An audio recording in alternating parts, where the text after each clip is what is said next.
Hey, what up and welcome to Canna by Dale. Today I'm going to teach you how to make a clone bucket. So you don't need too many supplies. The only tools you'll need is a drill, an 1/8" bit, and a circle bit.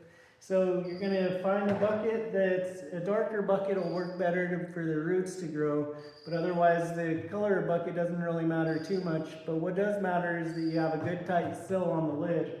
So you're going to use your circle cutter and you're going to cut a little under 2 inches if you pick the 2-inch plug size. So you're going to drill the holes in the lid just a little smaller than the plugs. So then you're also going to need a submersible pump that you can find at a hardware store, gardening store, and also at the hardware store you're going to want to pick up this 1/2-inch plastic pipe that you're going to cut so that way it can fit on top of the pump inside of the bucket.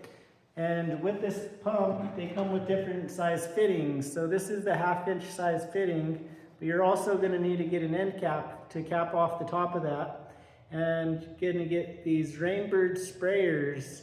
So you use your 1/8" drill bit and you drill some holes into the pipe, offset so that way they don't meet in the middle. And then as you start drilling, you want the drill to be a little smaller than the actual threads on the sprayers, so that way they stay in there real nicely, and you tighten those up with a little wrench.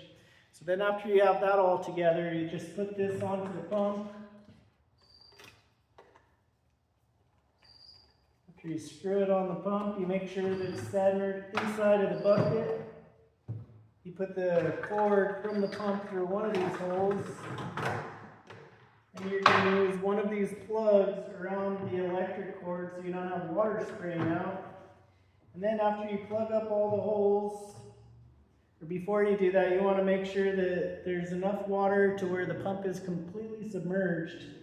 And then you plug up all the holes, and you get your clone and you stick it in the plug with a couple inches of the stem left over at the bottom, and you put them right in your clone bucket.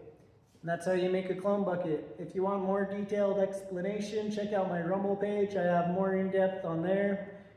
Thanks for joining me. I'll talk to you guys soon.